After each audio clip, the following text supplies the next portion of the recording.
It's finally here upon us. Today, Tuesday, October 10, over 2.4 million Liberians head to the poll to elect a president and members of the legislature. Currently, there are 19 candidates hoping to replace incumbent President George Weah of the Coalition of Democratic Change TDC, who is seeking a second six-year term. The two main challengers are former Vice President Joseph Yuma Bokai and businessman Alexander Cummins, among two others. Both men were previously in a four-party opposition alliance, the Coalition of Political Parties CPP. However, despite initial success, the coalition has since broken up after reported disagreement over who gets the presidential ticket in this election cycle. Also in the running is Liberian People's Party's Tiawan Gonglue, a renowned human rights lawyer and professor of law who served as the country's Solicitor General during the Ellen Johnson Sirleaf administration. The former president became Africa's first elected female leader in 2006, but inclusivity in politics is still a minority in many parts of the continent, including her native Liberia. Only 2 of the 20 contenders in today's election are women, one of whom is Sarah Nyati, a former deputy special representative in the United Nations mission in South Sudan. And so from now until about in the evening, we'll be bringing you all the live coverages, everything you need to know about the elections. We'll be talking to our correspondents cut across all the counties in Liberia.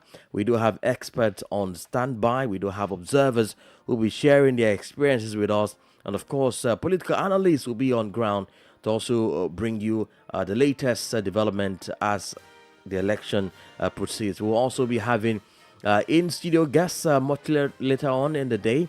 We'll have Liberians here in Senegal will be joining us to also look at this election from their perspective. So from now until about evening, 6 p.m. until about 8 p.m., we'll bring you every hour, every minute, every second what is happening in Liberia. I am Imo Edet, and of course I do have a team of producers behind me pushing it, led by Abdullah Hassan, James Japon, and of course on the console is Christian McQuiddy, and the technical Francis Boniface.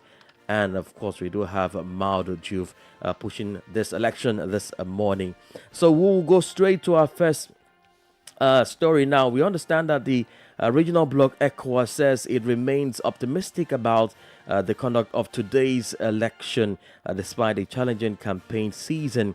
Last Friday, you will recall that the bloc handed over 4 off-road vehicles, a batch of computers, IT and office equipment to the National Electoral Commission in Monrovia to support today's process. Now, in addition, the Electoral Commission received $500,000 US as financial support and the deployment of more than 100 observers. So it's a very crucial election in Liberia this Tuesday. The ECOWAS Election Observation Mission is led by Professor Atairu Jega, a former election chief in Nigeria, consists of technicians to assist with the management, collection, processing, and dissemination of voting data. But we have Commissioner for Political Affairs, Peace and Security at the ECOWAS Commission, Dr. Abdul Fattah Musa. He has been speaking to the media on this. These elections are very important, very critical for the country. It is the 4th election that this country is organizing. And of course, the President, George Weah, would want to win his second term. The opposition is also very determined. Because of that, there's a lot of tension in the air. There have been some clashes during the campaign with unfortunately the loss of lives, about 3 people, but overall everything has been peaceful but tense. Okay, this is what we've observed, and we've also observed certain challenges in terms of infrastructure, the road networks, and whether there have been proper strategic communication with the populace leading, into the elections is also another one. The weather is going to be another challenge. But the most important segment of the process is the concluding phases. That is the collation of results and their transmission. And we are, what we discuss here with the heads of the electoral missions that have come to observe these elections is what anticipatory moves, we are going to put in place in terms of preventive diplomacy, should there be the need, to intervene at any point in the electoral process. So this is what we've seen, and you know that ECOWAS is very much linked to this country. Okay, ECOWAS intervened militarily to end the civil war, to pave the way to where we are. And if you remember, the war here finally ended with the Accra Peace Agreement in 2003. And, since then we've had 4 elections beginning with 2005. Now, ECOWAS Commissioner for Political Affairs, Peace and Security, Dr. Abdul Fattah Musa, speaking there. Meanwhile, a governance expert, Senator Rebu, says there are lessons to be learned from previous elections held within and outside the sub-region, some of which have failed. The failures, according to Rebu, paved the way for many coups seen across the continent. The most recent is Gabon, a Central African nation where the military toppled President Ali Bongo shortly after the provisional results were declared by the Electoral Commission. The opposition had opposed the announcement and cited irregularities. Now, in West Africa, opposition parties in Nigeria have and still challenge the outcome of the February presidential election that saw President Bola Tinubu emerge as winner. While Rebu hopes the electoral Liberia umpire will conduct, he makes room for familiar challenges during the elections. So the elections are very glaring, remain impartial and be seen to be impartial. There are 2 things there. One, you have to be impartial. Then you have to also appear to be seen as impartial. Sometimes you may not be impartial, but you appear to be impartial. It also helps. But the best is being partial and appear to be impartial. And sometimes you may appear to be impartial, but you're not partial. And both also have a problem. And this is something that has created a crisis like you mentioned. In Nigeria, we're dealing with the issue of the aftermath of the election, because not that the results may not be what it is, but there's already doubt in the minds of the people, and the credibility of such outcome is being questioned because the umpires not deliver on promises. It's only few times you can see that, okay, electoral umpire seems to be at least independent. We had that once in Nigeria in 2015, and that's what produced the outcome that opposition could be able to win the incumbent, which seems impossible in the past. I'm very sure that you've keenly followed the process in Liberia so far. Would you say that the systems put in place, especially by the Electoral Commission, stands all the technical and practical tests to conduct a credible and transparent election? I wouldn't say. One thing is to promise, another thing is to deliver. Knowing this is still a very poor country, there are very logistic issues. There may be challenges here and there. But if those challenges are genuine, and people see that these challenges are genuine, it's not a deliberate act to favor the government in power, then they will be able to understand.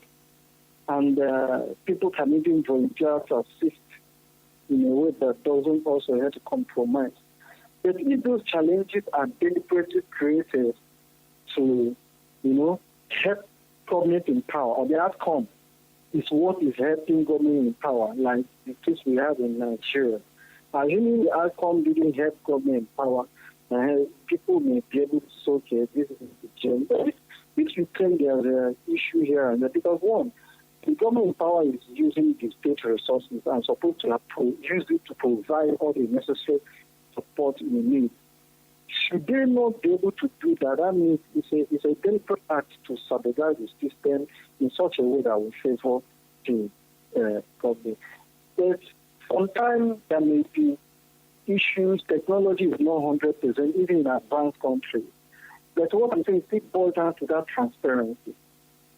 So that even if there is glitches or even if there is a shortfall here and there, it will be something that should be seen to be really beyond them, not something that is couched in controversy.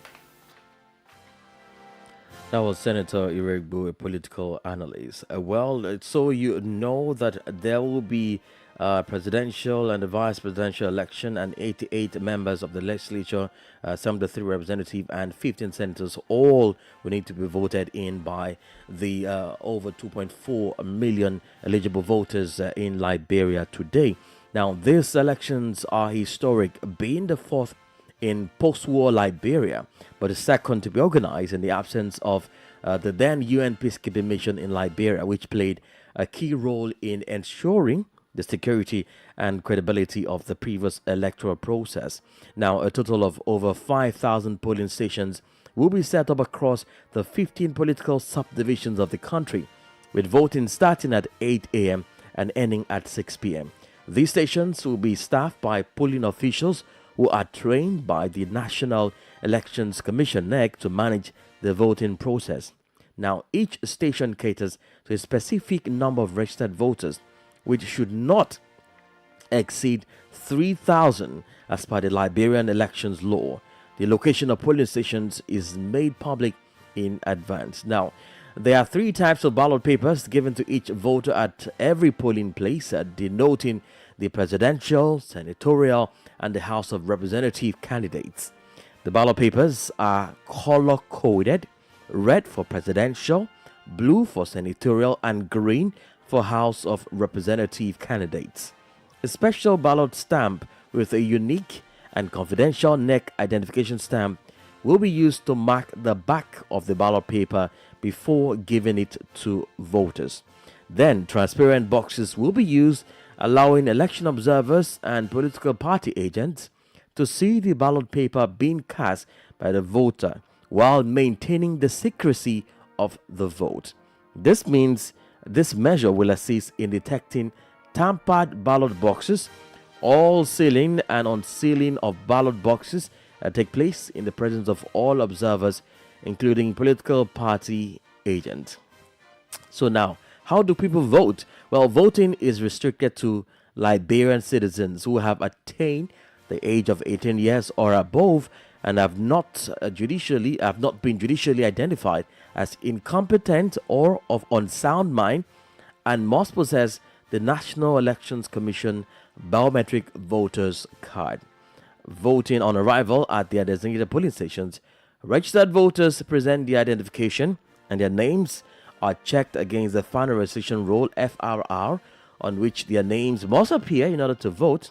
An exception, however, is given to election security officials on duty at the center, polling staff, and others as defined in the polling procedures.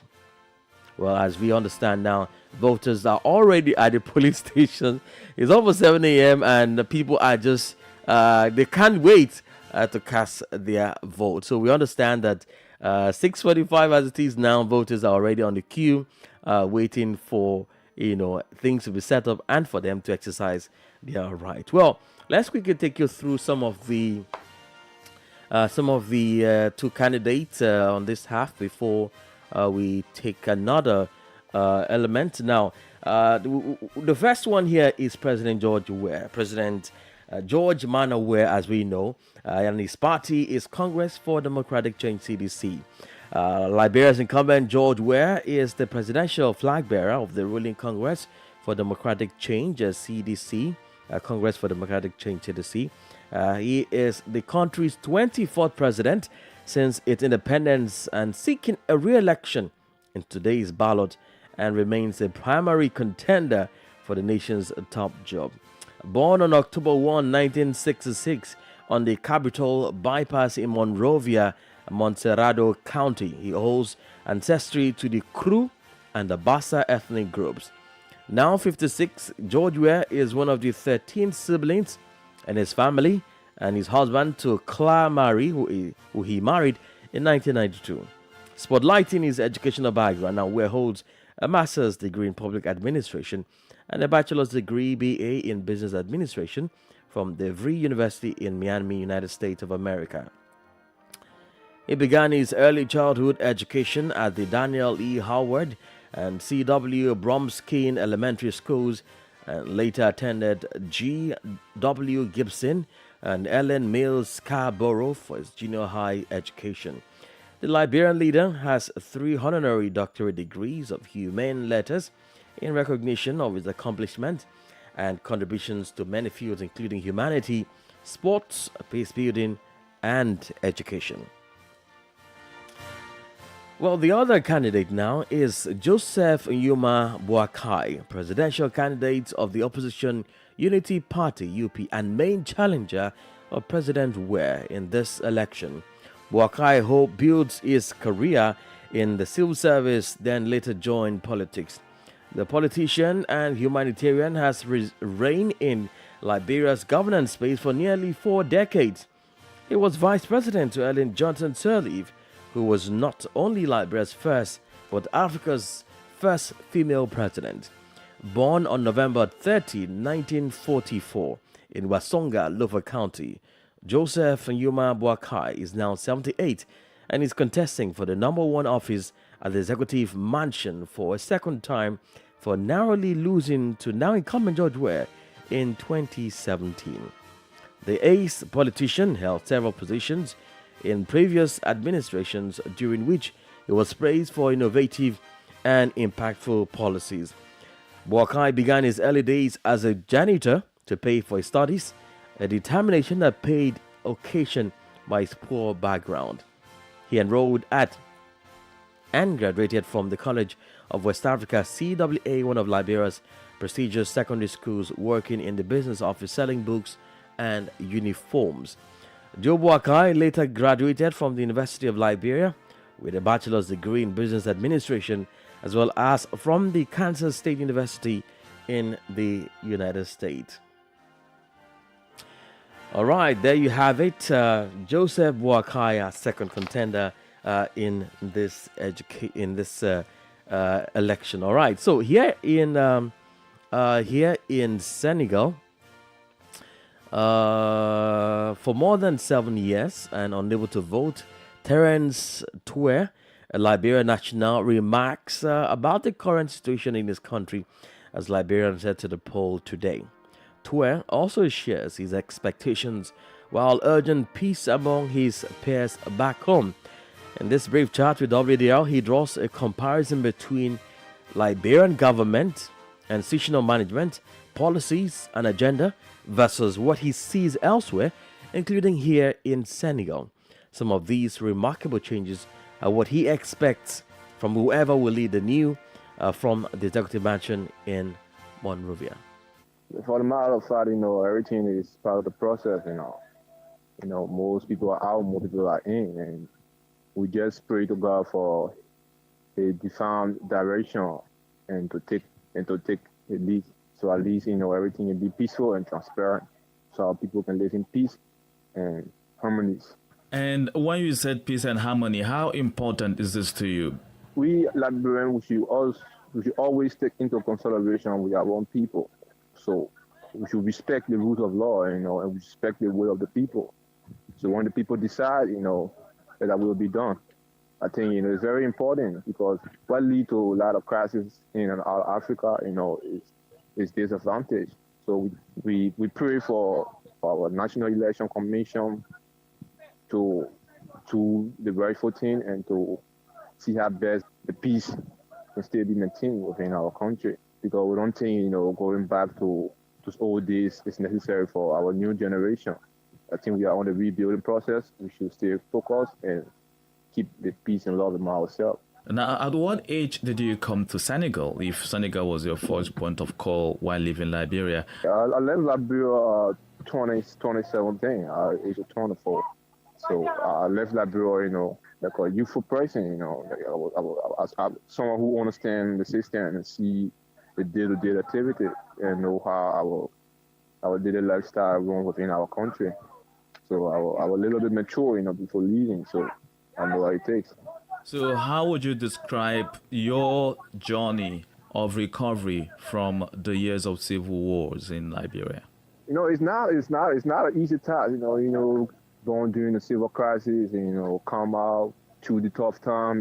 Seeing some of these things. Like I was a kid, in the third war, but like 2000, 2001, 2003, and that's when our last civil crisis. I was a kid, and we was in the city, so what happened? So we don't think most of the things is necessary for our youthful society. I think we need peace. At least we need to see how best we can start building our human capacity and see how best the youthful generation can think in a different direction. It's not really been an easy task, It's not really been an easy task. But we've been through a lot, and we came out in the diaspora to prepare ourselves to see how best we can go back to put some other mechanisms in place. That's the main reason why most young people like be released and try to prepare themselves with a positive way, at least they can be able to contribute back to society when they return. You left Liberia in 2017, just around when George Weah was elected as president of the country for his fourth time in office. And you being in Senegal, what are some of the things that you've seen that should you be given the opportunity when you go back to Liberia, like you said or outlined, that you want to change? Actually, I was seen very in Liberia during the time of George Weah being so into power. I was in Liberia during the last tenure of former President Ellen Johnson Sirleaf. But seeing some harassment in our political setting and seeing some irregularity, so I decided to leave waiting and see how better I can prepare myself in the diaspora, So I have to leave, in 2017 February. So since I've been out, I've been getting a number of information. I've been looking at our daily news, following whatsoever thing that is unfolding in our country. And some of these things need to be handled with care and respect. So as I said, the will of our people need to be respected. And I think, there are a lot of things when you come to the diaspora. I've been to Marrakech, I've been to Casa, I've been to other areas for international seminars, trying to build myself in so many different ways. So some of these things, I have learned a lot out and I'm still learning. So still preparing ourselves for a better Liberia. What are some of the interesting things that you've seen so far in your voyage of discovery that you think would help Liberia? Africa is Africa. Most countries have their own crisis and have their own problem. But I think with the level of development and level of establishment within Senegal, we will respect them. We respect the society, and we respect the political tactic on how they handle the daily activity and how they handle that affair. But in so doing, Liberia is a democratic. Every country have his working policy, and every country have his or her code of conduct. So we think Liberia, need to do his developmental aspect in the direction that will suit the population, because we are almost like 5 million population. We are not so big and we are not so many. So I think, when Liberia very focused on developmental aspect, because most of our sectors in the country need proper care, like the health sectors, the agriculture, the road network, and like the road network in the southeastern side, and the northern part of Liberia. These are some of the things that need to be handled with care in order for agriculture and what have you sectors to improve the businesses and things like that. So Liberia got more work to do. We are still lacking a lot of things. We're still lacking a lot of things in our country, and we pray for the best. We see that we'll have the rightful leaders, everything will be in order, and we pray for that. All right, that was Terence Atue, a Liberian residing here in Senegal. All right, before we take a break for the news at the top of the hour, Let's just tell you who the next candidate is. And this is the person of Sarah Beisolo Nyati. Now, one of the two women among the 20 candidates vying for the presidency in today's election. She is representing the African Liberation League, a newly formed grassroots political party. Nyati follows a path carved out by Liberia's groundbreaking first woman president, Ellen Johnson Sirleaf, who in 2005 became the first woman elected to lead an African nation. The female politician was born in 1968 and raised in Cape Mount Magaby and Montserrado counties. Ordained a Reverend and Baptist minister at the Zion Grove Baptist Church in Brewerville, she holds a doctoral degree in transformational leadership and a master's degree in public administration from the distance learning New Charter University in Utah in the United States, as well as attended the Cotton University. Nyati's career started in the National AIDS Control Program during the reign of former President Charles Taylor, when she wrote Liberia's first proposal for the Worldwide Global Fund for AIDS, tuberculosis, and malaria. The UN Development Program UNDP lured her overseas from the Ministry of Health in 2005, with her first international post being the Global Funds Program Manager in Nepal. And over the next 17 years, Nyati moved up the ranks, serving in high-profile positions in conflict and post-conflict countries, including UN Resident Coordinator in Nepal, the United Nations Students for UNICEF representative in Yemen 2019 to 2020, and in the Gambia between 2015 and 2017. So that is the person of Sarah Beisolo Nyati, one of the two women among the 20 candidates vying for the presidency in today's elections. Well, it's still Liberia Decides 2023. We'll take a break now to bring you a news link, our first major news bulletin for the day, and then we will continue after the news. Please stay with us.